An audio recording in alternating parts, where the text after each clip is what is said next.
What's up, y'all, and welcome back to another episode of Dad Needs to Talk. I am your host, Robert, and today we are celebrating 6 months of podcasting. I got a very awesome new logo, and I play some very dope games, so let's talk about it.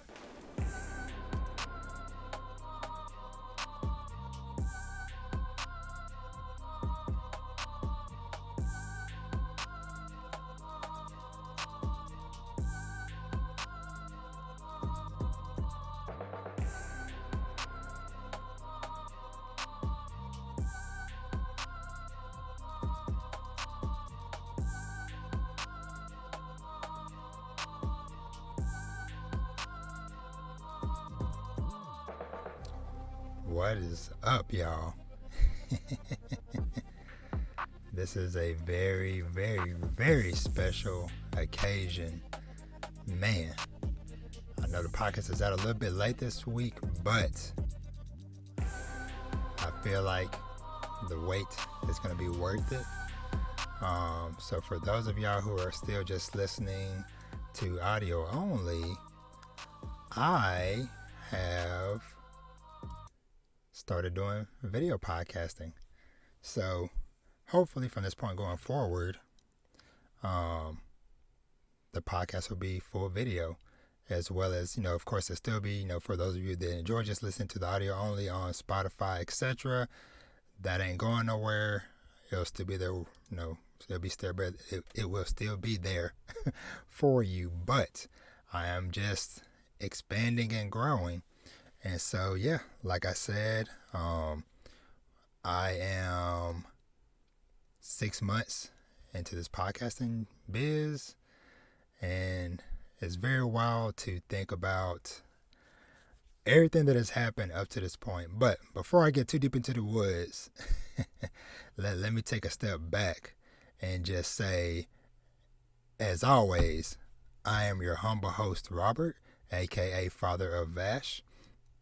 And if this is your first time here, welcome. But if you've been rocking with me for a while, then welcome back. So, yeah, of course, all the usual fun stuff. If you're not already, subscribe to the podcast on whatever podcast feed of your choice, or subscribe to but also subscribe to the Dad Needs to Talk YouTube channel. So, yeah. This is just kind of very surreal that I am doing this podcast, but also now I'm going to have a nice little video to go along with it. And hopefully you are seeing this. If you're seeing this on YouTube, then that means that, hey, I was successful in my endeavor to get this out. But if not, we'll try again next week. But yeah, so like I said, just starting off, I have to give a very, very, very big shout out to the person who did the new logo for Dad Needs to Talk. His name is Tyron Bryant. On Instagram, he is at jetseta_Tyron. So that is JETSETA_TYRON. He did a very awesome job on bringing this idea I've had for a while to life. Everybody by now, hopefully everybody, you would have seen this logo somewhere, whether on my Instagram, my Twitter feed, on the website, somewhere. But for those of you that are watching the video, you should see it over here on the screen. And for audio listeners that haven't seen it, but I think I'm gonna try to put this image as the podcast logo for the week. But it is, of course, Trigon related. It is me as Wolfwood reading the manga Trigon, sitting next to my awesome son Vash. And yes, for anybody that might be listening or watching my content for the first time, yes, I do have a real son named Vash. He is 3, about to be 4 in a couple of months. But yeah, this is my awesome son here. holding a PS5 controller. And of course, gotta have my manga with me, with everything that we do here on the podcast. Talk about fatherhood, manga, anime/TV, games, and life.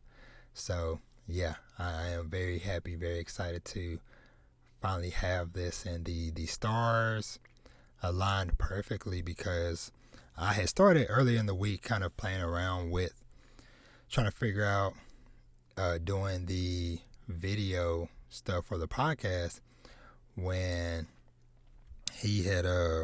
when Tyron had messaged me a pretty much final picture of this. We just needed to just adjust like a couple of things, but when I found out, they're like, oh, this is going to be ready within the next day or so, I was like, well, perfect timing, because like I said at the top of the show, this is my 6-month anniversary of podcasting.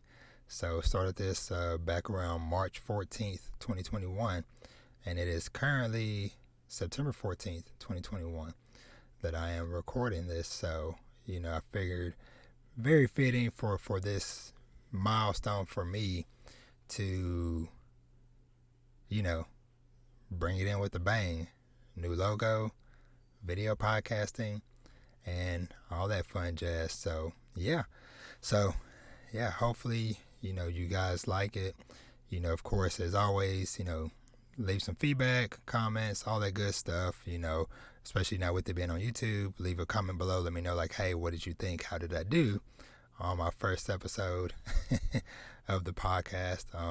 How did I do, or how did Tyron do with the logo?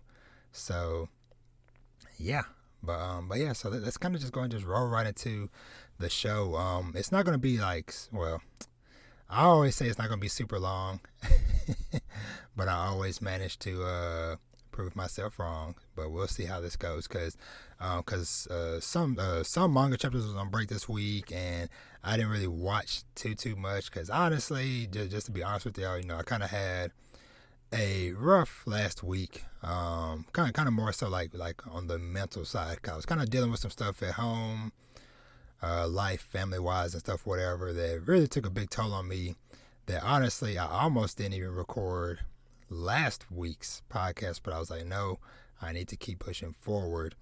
But one thing I will kind of say up front here, just for everybody, just communication with anybody that you're working with, that you're relationship with, married with, best friends with, whoever. Communication is a very, very, very key fundamental, because there are many times to where things might get blown out of proportion, and it's something that could have been settled if the people would have just talked, and not just made assumptions on stuff, whatever. Because a lot of times it's like, what, even if it might have been, hey, you've known this person for years, or this has been your friend for forever, just never get too complacent, to where you're just automatically assuming a whole bunch, whatever. So, but anywho, I'm doing better now. Like I said, thank you to those of y'all that did, reach out to me. 'Cause I did kind of I guess I did kind of tweet some potentially this distressing stuff, but we're okay. We will be okay. I will be okay as we continue to march forward on our journey to take over the podcasting world. So yeah, man, like I said, 6 freaking months. I guess one thing I definitely like, I don't know, it's kind of wild, just thinking back on how much stuff I have gotten to do in this short amount of time. And I honestly didn't even think I would get to do even a fraction of what I have been able to do, until a year plus of me being in this podcast. But I kind of want to give a really big shout out to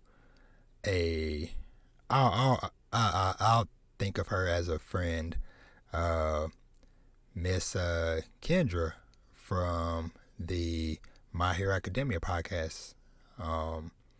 So some of you may know, some of you may not know, or whatever. But when I first started podcasting, I started out, with just my phone and just my cell phone and a little $20 pop filter that I got off of Amazon. Because, hey, that's all I needed. It was getting the job done. And so, I've been listening to Kendra them. And shouts out to Kendra, because I know you listen from time to time, or you might let some episodes build up. But shout out to you for whenever you might hear this. But the way that you were so instrumental in my early growth, I'll say, is that you gave me an opportunity to kind of step up and collaborate. Like I said, at a time when I was like, okay, I'm only like barely a month into this, and it was literally me shooting my podcast shot. One of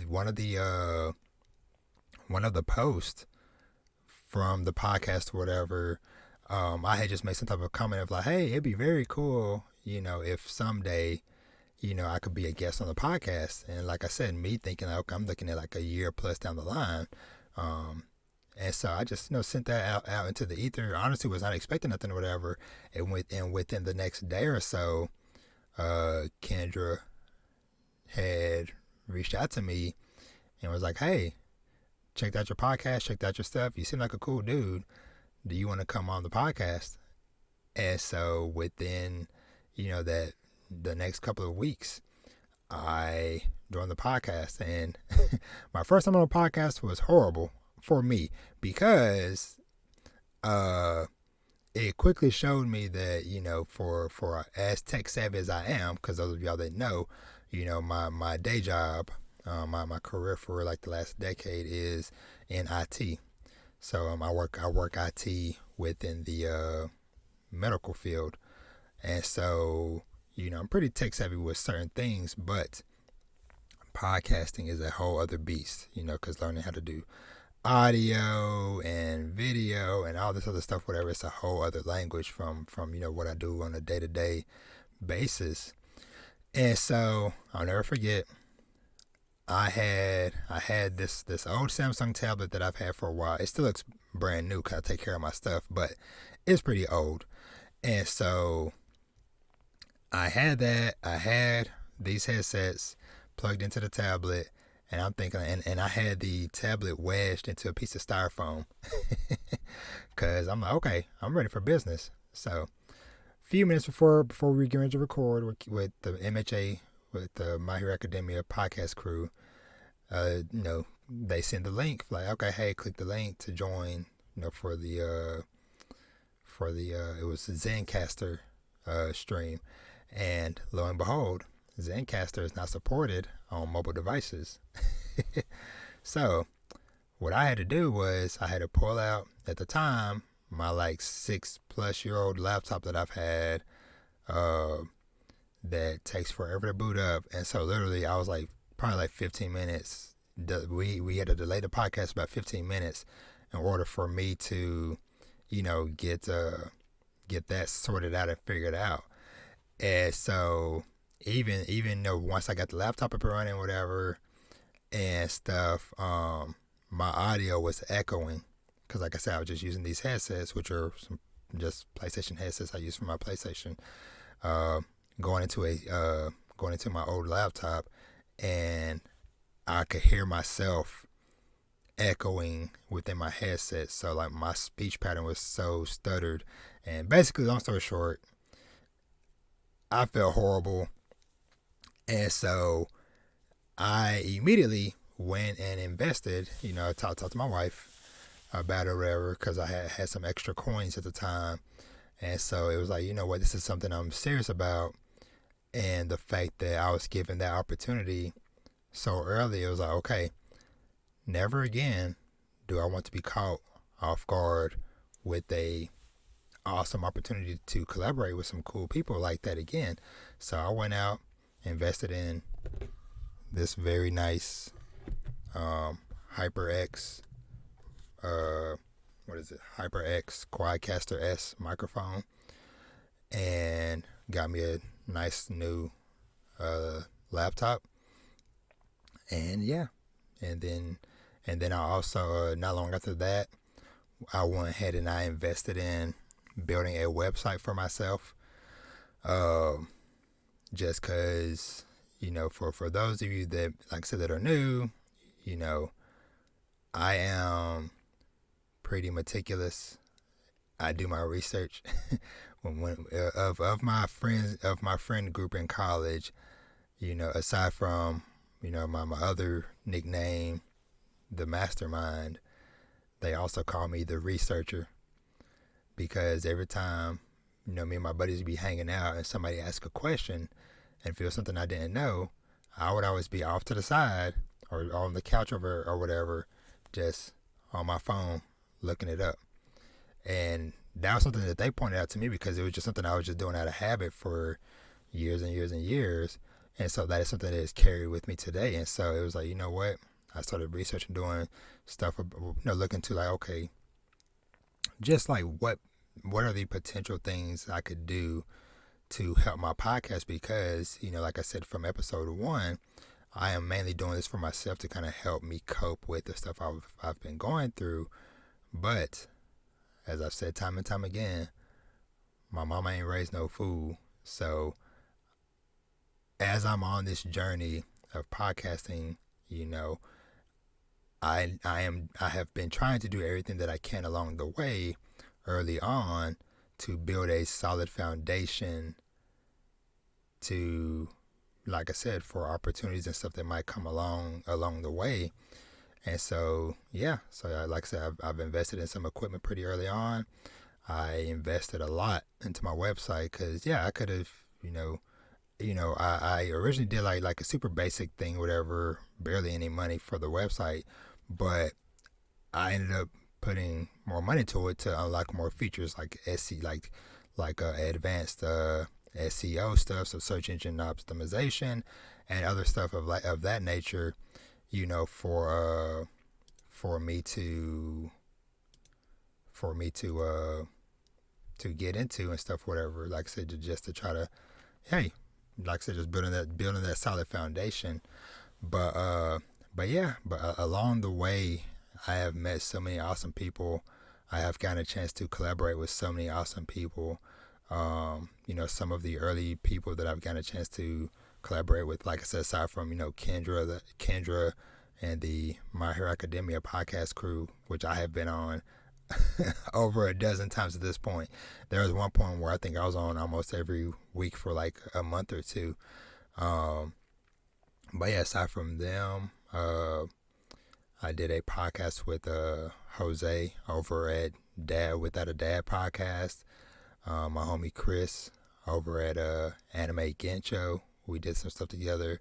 Other homie Scuba Steve from Inside the Mind of a Blurred podcast. I got to do an episode with him and his daughter Skylar on the Skylar and Scuba Steve podcast. Miss Lady C on Creative Studio 101. And yeah, that's just like a few examples. And then the most recent thing I got to do was I got to talk to a podcast class a few weeks ago at University of Texas Arlington. A professor that teaches a class there, he just reached out to me one day out the blue and was like, hey, would you be interested in doing this? And I have done it. Like I said, it's been a few weeks ago now, but man, once again, just hit 6 months today, and I feel like I have gotten to do so much, gotten to collaborate with so many awesome people, that it's kind of like giving me hope of like, man, if this is what I can do 6 months in, what's it going to look like when I hit my 1 year anniversary, my 2 year anniversary, and so on and so forth. So yeah, so I just definitely want to say, much appreciation to everybody along the way, whether you have listened to every single podcast episode I have done, or whether you're just here for the Tokyo Revengers, mini episodes, or the or the Villain Saga or 20th Century Boys manga read-throughs and all that fun jazz. You know, if you ever just click to play on my podcast for whatever reason, thank you. And I hope that you will continue on this journey with me, because we're on to continue on to bigger and greater heights. So, yeah. And speaking of 20th Century Boys, real quick, just a bit of housekeeping before we just roll right on to the show proper. Yeah, I have this week I put up another review for 20th Century Boys Perfect Edition Volume 4. Something on the show, I don't feel like grabbing it. but yeah, I had put that out Tuesday as of the time it's recording. So yeah, go check that out. That's on the podcast feed as well as on my YouTube channel and all that fun stuff. But yeah, so let's see real quick. What are we gonna get into? I guess let's go ahead and just rock into some freaking news, because this week we had some very, very, very awesome stuff happen. Or I guess last week at this time, end of last week, PlayStation rolled through with a PlayStation showcase, and they dropped off a few goodies. Now, I'm gonna just talk about a couple of them, or whatever, the couple ones that like really, stick out to me. One of the big ones was they finally showed a tease for the new Spider-Man 2 from Insomniac, coming to PS5 in the year 2023. So we still have a couple years left, but I am very hyped, very excited. I loved the first game. They came out in 2018, and then I freaking loved Miles Morales. They came out last holiday. I got that when I got my PS5, and so now we have this game coming up, and we already got a tease that Venom is going to play a big part in it, which, if you've played the first game, both of the first couple games, you kind of expected it or whatever, just because of the way that they set up some stuff. But yeah, I am extremely hyped and ready to play this game. So Spider-Man 2 coming in 2 years, but I'll be there day one regardless. Now, next up, we got this other huge, unexpected surprise. So, the same team that put out Miles Morales last holiday, then they just put out Ratchet and Clank Rift Apart a couple months ago. They are also, along with Spider-Man 2, working on a freaking Wolverine game. So I am very excited for this, because like I said, they are just good at what they do. I love the Spider-Man games. I loved Ratchet and Clank, which I beat over the weekend, which I'll talk about in a little bit. But man, freaking Wolverine. We're getting a Marvel Wolverine game from the Spider-Man team. So yeah, very hype, very excited about that. And probably one of the most excited thing I'm excited for out of these three for me is freaking God of War Ragnarok. So, for those of you who do not know, I really enjoyed the previous God of War games. I honestly, I didn't play any of them until God of War 3 was coming out back at that time, because what I ended up doing was I had got that God of War collection that came out like right before God of War 3 came out. So I binge played 1, 2, as well as both of the PSP games, because they had it all on the same disc and stuff. But yeah, love those. And then freaking loved God of War 2018, because that game will always hold a special place in my heart, because that game came out right after Vash was born. So Vash was, I think, maybe 6 months old, because Vash was born in November and then the game came out in April. So yeah, Vash was about 6 months old when God of War came out. And so that was just like a very special bonding moment for me, because here we have Kratos going on a journey with his son while I'm sitting up here holding my son. And honestly, if I would have thought, I would have grabbed some pictures, because I took pictures obviously with Vash when I had my copy of God of War. I had like baby in one hand, God of War in the other hand. But yeah, that game just holds a very special place in my heart because of that moment in time. Like I said, obviously the game itself was freaking awesome, super fire, but because of the father-son, dynamic at the core of it, it just means that much more to me. And just knowing that, okay, we're about to get even more of that, along with, the teases of characters and stuff. So one of the things I'm excited about is they announced that well, real quick, just because I'm about to talk about voice actors.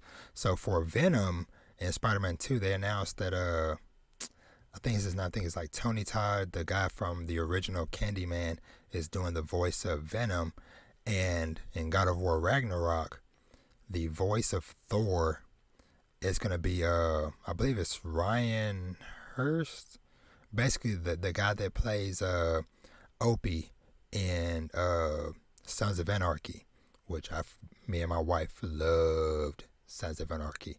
And so just knowing like, okay, he's gonna be playing freaking Thor, or he's gonna be voicing Thor, is so super cool. It's so super awesome. I'm super excited about it. But yeah, man, it is yeah, I am just super hyped, super excited for that. And yeah, so lots of awesome new games coming up, like I said, that I'm very excited for. And they showed off some other stuff, like they showed off more of Forspoken, which I'm interested in, and some other stuff. But those three were honestly like my big highlights of that PlayStation Showcase last week. So speaking of trailers, we also got our first look at freaking Hawkeye. The Hawkeye Marvel TV series is coming at the end of the year. And so honestly, I don't know. I will watch it because it's Marvel, it's the MCU. I feel like if I mess around and I fall off and I miss one thing, then I'm gonna miss another, and then it's gonna be hard to catch up. So I watch, or I try to watch everything as it comes out. So WandaVision, Falcon Winter Soldier, Loki, What If, the movies, all of it. I'll try to watch it as soon as I can, as they release. And so like I said, I will do the same thing with this. I'm like I said, I'm not. It's Hawkeye, so I'm not like too overly enthusiastic about it. But hey, like I said, I am willing, and hoping that they, maybe, show me otherwise, that they might pull off a Christmas miracle and get me to care about Hawkeye. But yeah, so that's coming up at the end of this year. So yeah, I think because we just got Shang-Chi a couple weeks ago, which, like I said last episode, loved it. Then we have the Eternals coming up in November, and then Hawkeye, and then Spider-Man at the middle to end of December. So yeah, so more good MCU-ness coming up soon. But yeah, so let me know what y'all think about the news. But yeah, so let's go ahead and just roll right into some more stuff. So finally, talk about some freaking video games. So over the weekend, I finally set my butt down and finished up Ratchet and Clank Rift Apart on PS5, and enjoyed it to the end. I kind of wish that I would have just like kept going and pushing, but hey, it is what it is at this point. Back when it first came out, because now I was just kind of like, you know what, I don't really care too much about trying to, because originally I was like, oh yeah, I'm gonna try to get the platinum and 100% the game and all this stuff, but this weekend, and plus I was kind of in a different mind frame as well. I was like, you know what, I just want to play this, beat it, and honestly be done with it. Not in a bad way, but because games are coming out. Like I'm already behind on stuff, whatever, because I still haven't finished, or I haven't even gotten to touch Psychonauts 2. I haven't got to touch the new Ghost of Tsushima expansion, which I freaking loved that game last year, and I am heartbroken that I have not gotten to play that yet. I still haven't finished. What's that game? My mind is going blank. The little crow game. Lord, that's gonna bug me. Dang it. That is really going. Death's Door. There it is. Death's Door. But anywho, I know things are getting bad because freaking Life is Strange True Colors came out last week, and I haven't got to play it. And I'm like, I freaking love the Life is Strange series, and that's another one. I'm like, okay, I need to start making time. I gotta put the manga down, pause on the anime. We need to get some games playing. Get to playing some games. But yeah, Ratchet and Clank, freaking awesome. I do understand because like back when the game came out, I heard like reviewers and stuff talking about and impressions talking about like where people thought like, man, it felt like the game was supposed to end like 2, 3, or 4 times. And I got that because there was definitely like multiple points where I'm like, oh, okay, it's about to wrap up. Nope. Okay, one more planet. All right, we're about to wrap up. Nope. Going to another dimension.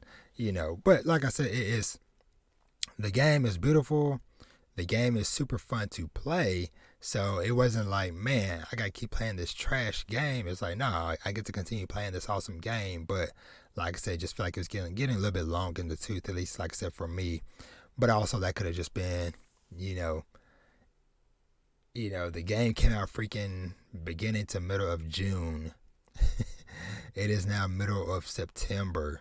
So I am many months behind on my gaming and on, putting this game to rest. But I played it. I enjoyed it.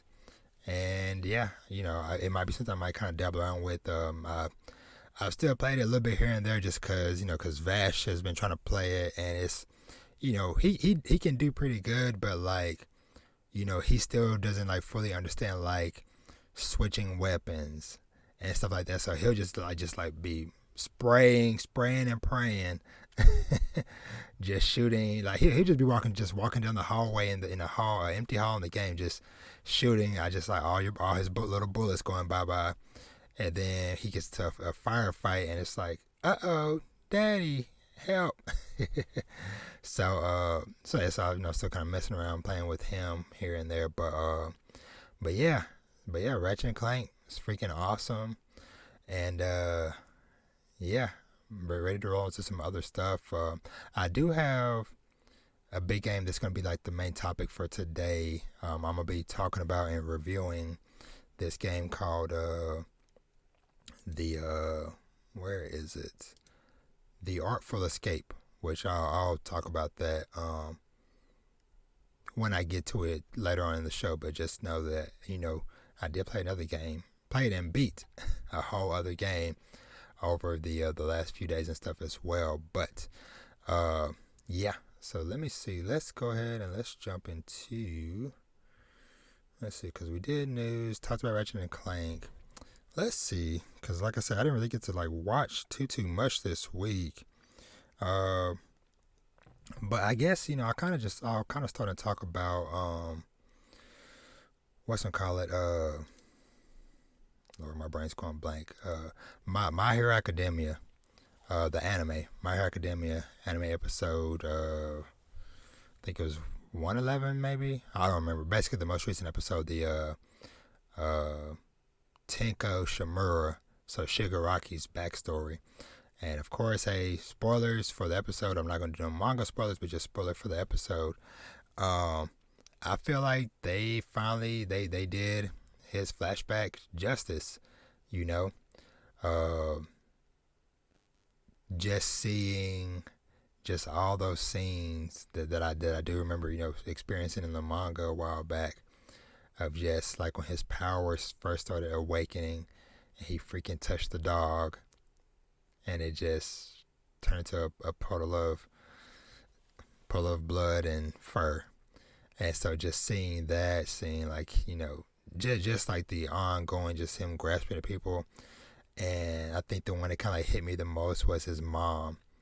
When his mom decided to run towards her son, when she saw, okay, my son is in his moment of crisis, of need, and like Shigaraki had touched the ground, and like the decay had spread everywhere, and so the decay had already spread through the ground to his mom, but she was still running desperately to get to her son. And so when she was like reaching out to him or whatever, and then when she, like, but right before she got ready to hug him, and then she dust, was just sad to see. But yeah, they definitely did that moment justice, and that and I thought I had the image saved somewhere, but basically the just that kind of like maniacal look on young Shigaraki's face after all that horror stuff went through, whatever, was pretty wild and crazy. But yeah, shout out and kudos to the anime for, like I said, for doing an awesome job on adapting the Shigaraki flashback. So next up, let's talk about Fena Pirate Princess. So sorry, get this going. So Fena Pirate Princess, this episode was another good one, and just kind of like bringing up just like more questions about, okay, like what is going on, because of course Fena is, she's with the guy that or with the group, the pirate, the female mercenary group that kidnapped her for this one guy. And so basically this episode we ended up learning that the coordinates isn't to El Dorado, which is what that female pirate crew was wanting to get to. It was actually to some other place. But yeah, it was just kind of, like I said, just still interesting, just learning and more about this world, about these characters and stuff, as Yukimaru, he ends up, running off, or he ends up, leaving his crew because I can't remember the one guy with the purple kimono. He basically says that some guy is coming to make sure that they return to base or whatever, and I'm guessing it looked like it might be that guy's older brother because they look just alike. But anywho, yeah, I am excited to continue to watch this and to see, where things go from here. Because, like I said, just the intrigue just continues. Like I said, as we just continue to learn more about the world. When the when the pirate chick tried to kidnap Fena off that dude's ship, and then the head blonde guy or whatever pretty much like stopped her outside. I was like, yo, let her go, or you gonna get it. And then the lady thought he was bluffing. She was like, oh, you're not gonna shoot me. And then he shot a bullet like right by her freaking ear. And then he cocked the pistol again, and so did all his soldiers. And he was like, at this distance, I ain't gonna miss. And so he gave her to the count of 3, and then like she shoved Fena towards him, whatever. And the way he embraced her kind of made the chick question, like, okay, like what is really going on? Who is this chick? What is she to you? Because Fena also has this had this necklace pendant or whatever that looked like one that the lady said that she gave the blonde dude. And so so like I said, just so much intrigue and mystery going on. like I said, Yukimura, he has struck out on his own to try to go save Fena. And just another, like I said, just another very awesome, really good episode. Like I said, I am just super ready to continue on. So next up, we gotta talk about a tearjerker. to Your Eternity, man. So, of course, full spoilers for all of season 1 of To Your Eternity, because we gotta talk through the pain. So To Your Eternity, of course, how I don't know why I thought that they would let us off, without. I don't know why. I guess a part of me had hope that maybe this season they would, let us let us leave in peace. But no, we could not get that. We could not get peace. We got violence, pain, and suffering up till the very end. So, this final episode of the season, Fushi, he ends up finding Piora. She is in town, in this town or whatever, this bar, eating like 2 or 3 peas for dinner, because that's all that she could get, because she had no money. Luckily the bartender or the bar guy, whatever, he was nice enough, to at least like give her something. And so for a good chunk of the episode, it is Fushi kind of like watching and observing Pioran throughout most of the episode, and just he keeps on going back and forth as far as like he's like, you know what, no, she'll be fine, she don't need me, because with me around, it'll just be nothing but just nothing but just pain and sorrow. And so so he leaves at first, and he's like, wait, she was only eating peas, she needs some money. And then he sees that the bartender guy gave her the food in the house, as well as some food, like some bread and stuff to take with her, as well as a place to stay for the night. Fushi leaves again, and he's like, oh no, she's gonna get hungry. So he like creates some fruit, leaves it next to her while she sleeps, leaves again. Then he's like, what did he say? He's like, oh no, she's gonna get cold. So then he goes back and tries to make her a coat. And like I said, this just kept on just like for a good chunk of the episode, of just Fushi just torn between like man, I don't want to put this old lady in danger, but I miss her. And so I love the part where Fushi had found her when so when she was in the woods, or when he went to go find her in the shed that she had stayed in for the night, or that she was missing.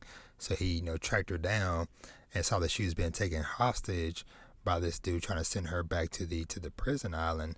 And so Fushi's getting ready to run in and try to help, but nope, Pioran, she has it. She like bonks the guy upside the head. He's like, be gone, boy. And so so she did her thing, and she freed herself. And so then Fushi just like observed her for a night, and then he finally tried to give her the coat while she slept, but Pioran caught him, and then thus their journey resumed and continued. And so so they were just living a happy life for who knows how long. I don't know if it was like weeks, months, but for I would say for like a decent amount of time, they just traveled and lived. And but then one day out of nowhere, what's her name, Pioran, she started having like, I don't know if it was dementia or what it was, but basically she would just kind of like, spaz out. She would like, start wandering off and just, all different types of stuff, like throwing fits and stuff, whatever, just all different types of wild, erratic behavior. And, the kind of like ghost lord thing, whatever, that's following Fushi, he told him, he was like, hey, she's getting up there at age, she doesn't have much time left. But, our boy Fushi, he continued to the end, being of service to her, traveling with her, keeping her safe, and dealing with, all the craziness that she was doing. And then one day, now I will say, they gave us multiple freaking, there was like multiple moments throughout this episode to where I thought that she had died. Cause like that first time when she fell off the horse or the donkey, I was like, cause they just riding, having a good time, and then she just fell, and I'm like, this show is savage. They just, poor lady, she just gone. But no, she wasn't. That was the start of her, her mind leaving her and stuff. But yeah, it was just like a couple times where I'm like, are they gonna do it? And like I said, I got to a point of hope, of like, no, nah, she's gonna be around for a while. But then towards the end of the episode, they're sitting around, and then Tyron remarks, she's like, it's gonna rain, a storm's coming, and so she asks Fushi to go get, I guess like the fish and whatever else stuff, that they had, sitting out. So he kind of goes off to collect the stuff, and then she lays down, and then she speaks directly to the little ghost dude, and she's like, yo, I know you there. I want you to take me now and turn me into something more useful to Fushi, than her current state. And so the shadow dude appeared before her and was like, are you sure you want to do this? And Tyron was like, yes, let's do this. And so he tells her, he's like, okay, I want you to picture how do you want to look, basically for Fushi, or to be of use to Fushi, or whatever. And so she chooses this younger form, because early in the episode she made a comment when Fushi asked her like what is something that she wants to do, and she said that she wishes that she could go back to like her younger self, because she's talking about how more active she was, how she'd be able to eat more food because she would have all of her teeth, and then and talking about how beautiful she was, and so she can get the guys and all this stuff, whatever. And so this is the form that she chose to take. And so she definitely she definitely looked very beautiful and stuff, but yeah, and then the guy appeared, and she got sucked into the orb thing or whatever. And then when Fushi came back and saw she was just laying there, and then he knew that she was gone. And then yeah, that's the wild stuff, man. Yeah, she had Tyron is gone. And then of course the crazy rainstorm came through like she said it would. And so yeah, man, rest in peace Tyron, rest in peace to all the characters that we lost along the way this season, because early in the episode too, we had that moment where he transformed into all those kids from that group on the island that had all died before he left. So that was very tough and very sad to see. Now I am like super curious like where season 2 is going to go, because at the end of the episode, after Fushi buries Tyron and he just takes the donkey and they just walk off into the wilderness, the narrator says and shows that several decades passed. So this is at least like 40 years, I'm thinking, because it says several decades, not a couple of decades, not a few decades, several. And so yeah, so then we see like some big explosion in the woods, see somebody like shoot up into the sky, then into the water, and then we see the body of a knocker, like the little like pink ball or whatever, just like destroyed. And then we see basically a older Fushi come out the water and just laughing his head off. And so I'm just like very curious, like, man, like where is this about to go?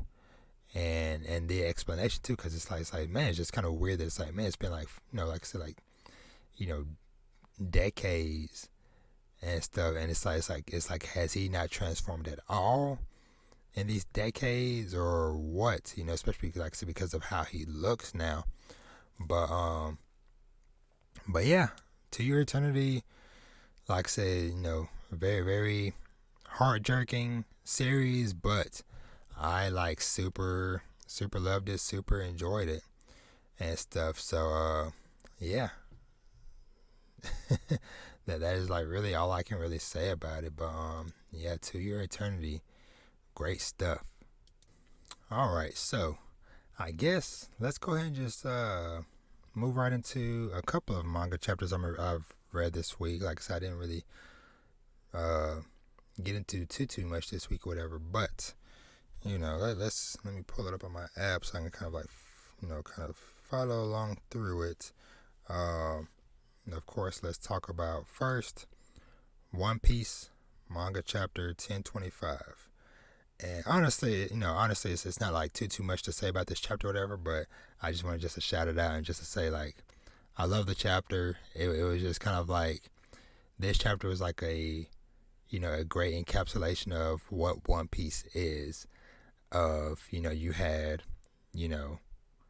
half the, or a good chunk of the chapter, whatever, is Yamato and Kaido clashing, having this kind of like serious family talk and discussion about different things. And then on the flip side, you have this giant pink dragon, aka Momo, flying all around, all through Onigashima, just destroying stuff, whatever, because he is afraid of heights. So he is flying literally blind and just going all through the castle, whatever. But it was like super dope just to see him, like just see like everybody's reactions, like, oh my god, is that Master Kaido flying through the castle? And people are like, nah, it's a pink dragon, bro. that ain't Kaido ain't pink. But yeah, but I just really enjoyed just that fun, like I said, just like that nice fun back and forth between like I said, like what Yamato and Kaido was doing and what Luffy and Momo was doing, up until like the eventual clash at the end of the chapter where Luffy and Yamato both happened to launch a attack at Kaido simultaneously, and then Kaido saying freaking Momo and being like, yo, who the hell are you? Who are you? And then Momo having the balls to actually speak up and be like, yo, I am Kozuki Momonosuke, the future shogun of Wano. And then Kaido just laughs, and then he's like, well, the world doesn't need two dragons. So I enjoyed that. that little kind of like back and forth between them two. But yeah, that's really, like I said, like really all I wanted to say about this chapter. Like I said, enjoyed it, was good. Let's see, next up, let's talk about, let's talk about Hunters Guild Red Hood, manga chapter 10, titled The Six's Plan. So, like I mentioned last week, I am really enjoying seeing Velu and crew kind of like all kind of come together and kind of showcase that, like, okay, like there is more to this than just muscle. It's like we have characters up here actually thinking things out, strategically planning out this fight and stuff. And I just really liked like the way that they were explaining their logic and how they got to the conclusions that they got to, whatever. And the fact that like Velu and a few of them were was like, you know what, we have 2 hours, and along the way of them kind of like figuring out the whole like cops and robbers plan of them trying to stay away from Grim and Debonair. They're like, okay, well, Velu them is like, hey, worst case scenario, somebody gets caught, then one of us, somebody will just sneak around and tag us back out or whatever. It's not the end of the world. And so they actually kind of like, for part of their plan, they kind of had to get caught on purpose because they had to confirm like what method was being used when Debonair and Grim were bringing prisoners and then getting more handcuffs, because it's like, okay, they're only able to have like a handful or like a few handcuffs on them at a time, and it's like dozens of us running all over the place or whatever, so clearly that's not enough. And so that's what that part of the plan ended up coming out to be. And so let me see, I'm kind of looking at, scrolling through the chapter, just seeing like other like kind of like key points I wanted to point out. But I just loved like the kind of like circus chick when she was kind of using her little like a circus wire to get the handcuffs off of both of them and stuff, even though ended up getting used against them to get them captured. But like I said, it was kind of part of the plan still. And so let me see, it was Velu, Portion, which is a circus chick, and then Bonkers. Every time I see it, I have to read that freaking name. It just makes me laugh. Freaking Bonkers. But yeah, so they were kind of in the cell together, and like I said, just kind of like, this is kind of where we got like the breakdown of the plan and why they were doing what they were doing. And so we get a little flashback to when they were scheming up the plan, where Velu says, I think getting arrested is probably not a big deal. And then, he says, the 2-hour time limit makes this seem like a long test, but whether we pass or fail is only determined the instant time is up. Big brain.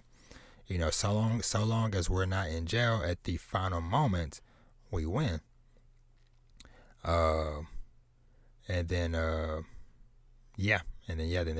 says the most effective way to figure that out is, as far like with the plan and the handcuff store, is by getting arrested once and watching what happens. And so while they are in prison getting that stuff figured out, some of the other group went and found the brother and sister, Tilty and Milty, and asked him like, hey, told him the plan. Was like, hey, do you want to join us? And he was like, nah, I refuse. I don't want a part of it.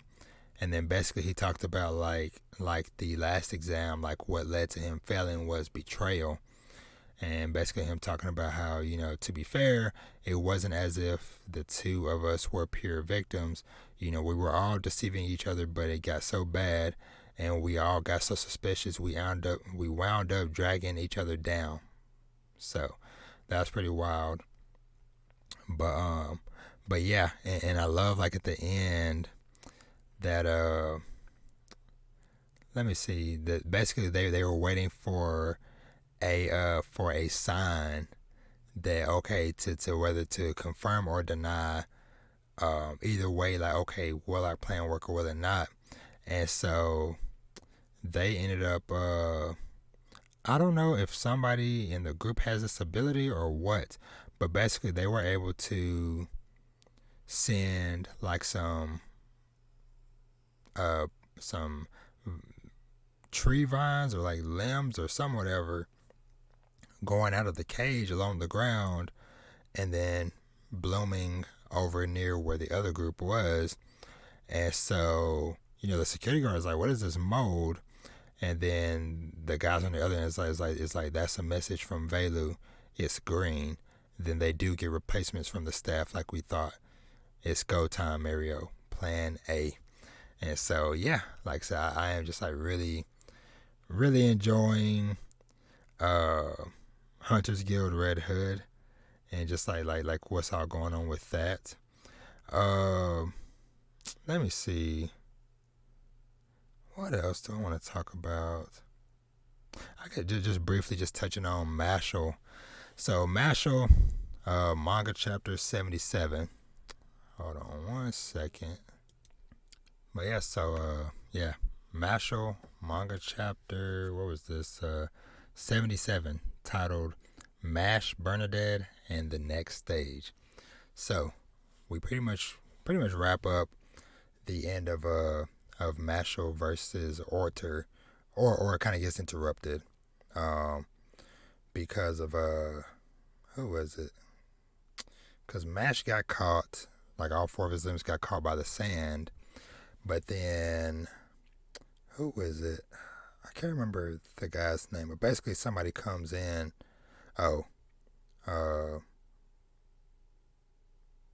Immortal Kane, Renatus, Revel. I don't remember. But anyway, this other guy comes in or whatever. Basically, it's like, yo, hey, stop the fight. And then he tells Mash, he's like, you've been granted permission to proceed to the next stage. The Tri-Magic Athlon Divine Visionary Final Exam. That is a freaking mouthful to say. And Mash is like, the what? And Orter's looking confused, but he kind of basically just breaks it down like, okay, currently there are 3 elite magic schools: Easton Magic Academy, St. R's Holy Magic Academy, and Walkus Magic Academy. Each academy sends their finest as their divine visionary candidates, and the final exam has those candidates compete to decide the winner. But things have changed. We think Innocent Zero may have snuck someone in as a walk-in student. Walk-in's academy has always believed that might makes right. So this might be one of Mash's brothers. They're an elite school that values strength and nothing else. Yeah, this definitely gonna be some of Mash's siblings show up. But basically, like, he is explaining how all this stuff works and how, the main prize is the Wand of Beginnings and yada yada yada. And then Mash just goes brain dead because he is like, yo, this is information overload. I don't care, you're saying too much. And so basically the guy's just like, hey, we're entering you into the tournament in order to protect the wand. No one's saying it's going to be easy, because Walken's top 3 are something else, and their number 1, Domina Blow Alive, is currently the strongest magic student. And so it says he's as strong as us visionaries, maybe stronger. Did I miss this? Hard to say considering Domina's. He said probably Innocent Zero's kid, so this might be one of Mash's siblings. And so basically, Mash is just like, must destroy dark magic school, pass exams, so on and so forth. And so so then we kind of get a tease of this character, and so they say that we have some people on our side that's gonna help. Tells Mash like, oh, don't stress. We got some guys from St. R's who competed with Rain last year, and so but unfortunately, Domina at the end of the chapter looks like has killed all 3 of these characters, not beaten but killed, because it's just like blood splatter everywhere, and they look done for. So we're getting ready to head into what looks like a pretty big next arc for Mashel. So I'm pretty excited about it, and and the potential that it might bring. But I think today that's gonna do it for manga stuff, because I want to talk about. Whoops, if I can get it. So much stuff I'm still trying to figure out. But there is this awesome game that I played that I'm about to review. So, main topic of discussion is this game called The Artful Escape. So, the game came out end of last week. I believe it's Game Pass and PC.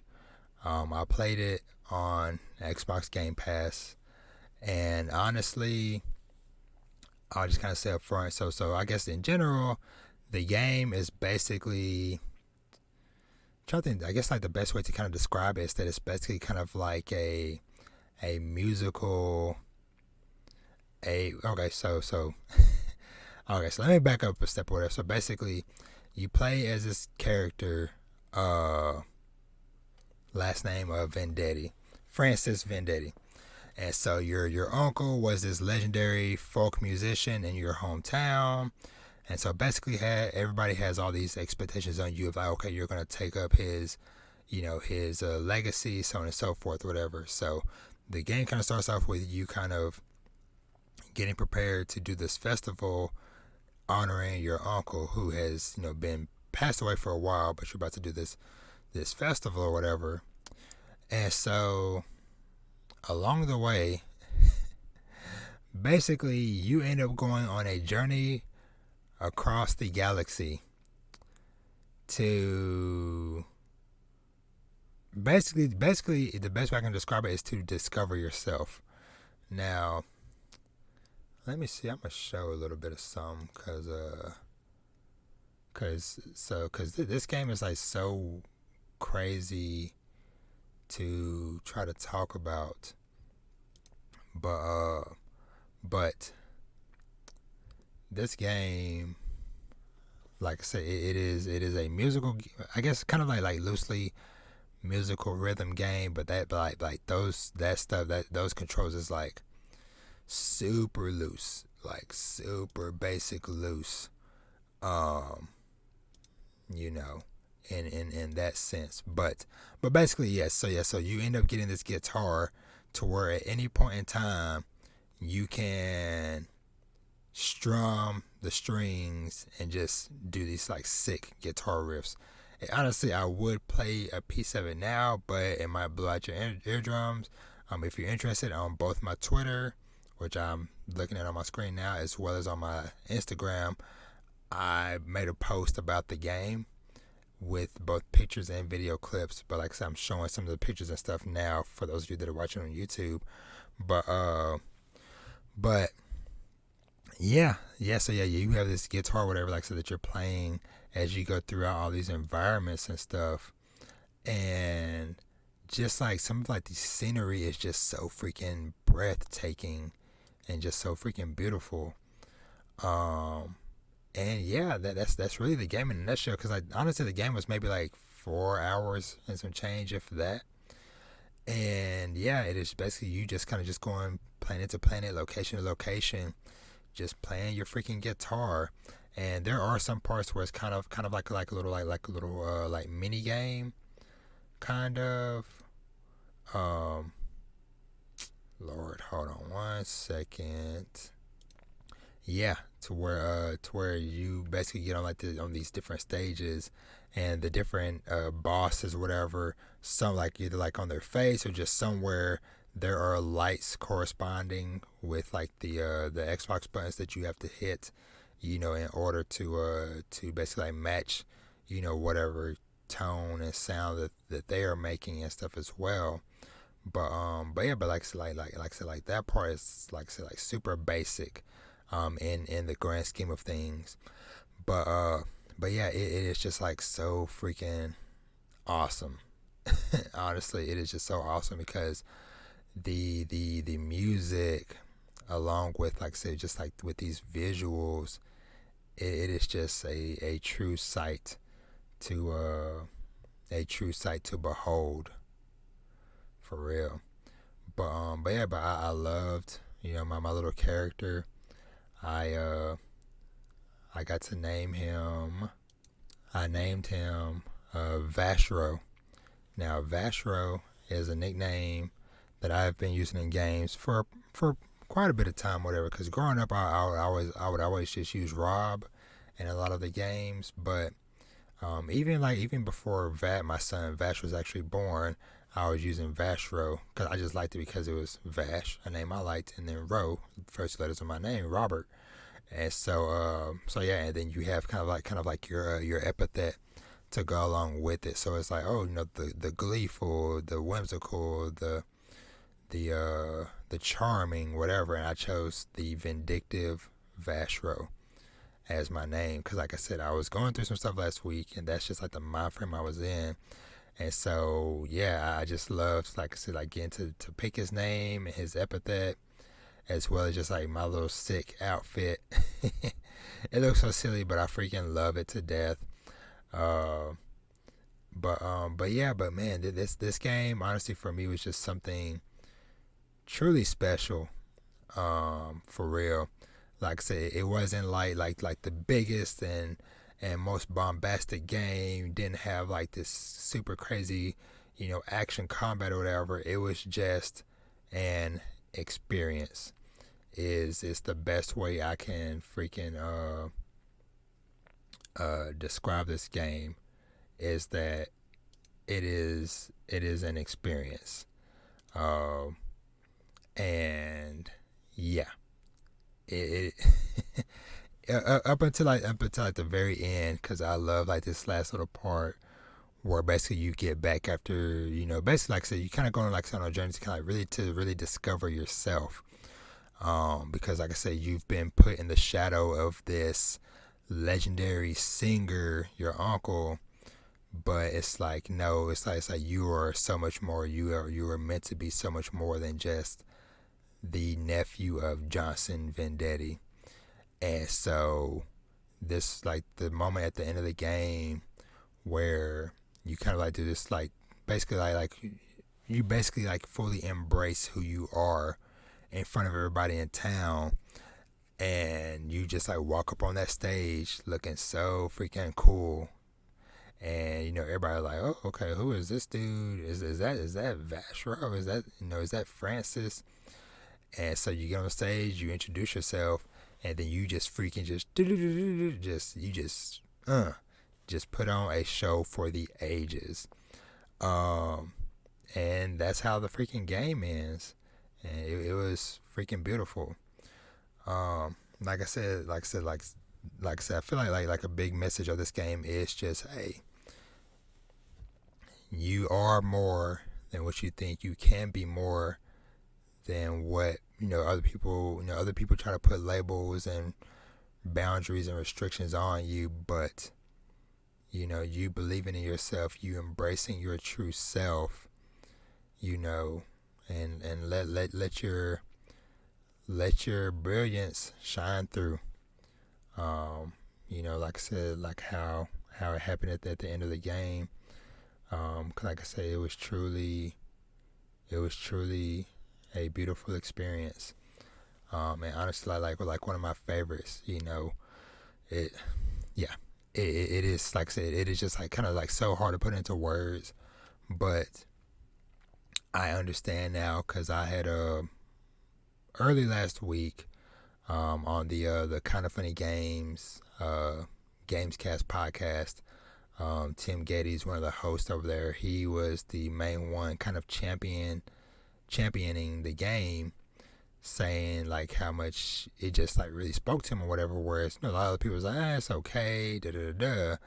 And so honestly, if it wasn't for him kind of like speaking so passionately about the game, then I might not have even given it a shot. But I feel like this was the perfect game that I needed at this point in time of my life. Like I said, just some stuff I was just going through last week, and the mindset I was in, to just be able to just sit back and just strum that guitar, man.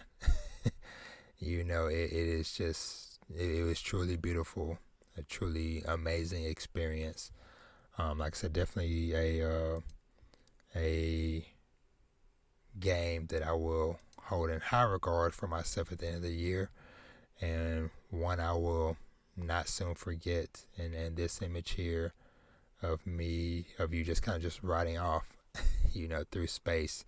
Because like I said, man, you were freaking just like journeying through space. I mean, all these different alien creatures just putting on these crazy rock shows with all these neon lights and lasers and all this stuff, whatever. And yeah, it is just freaking awesome. So yeah, so shout out to the Artful Escape, and shout out to the studio that made it. Actually, let me see.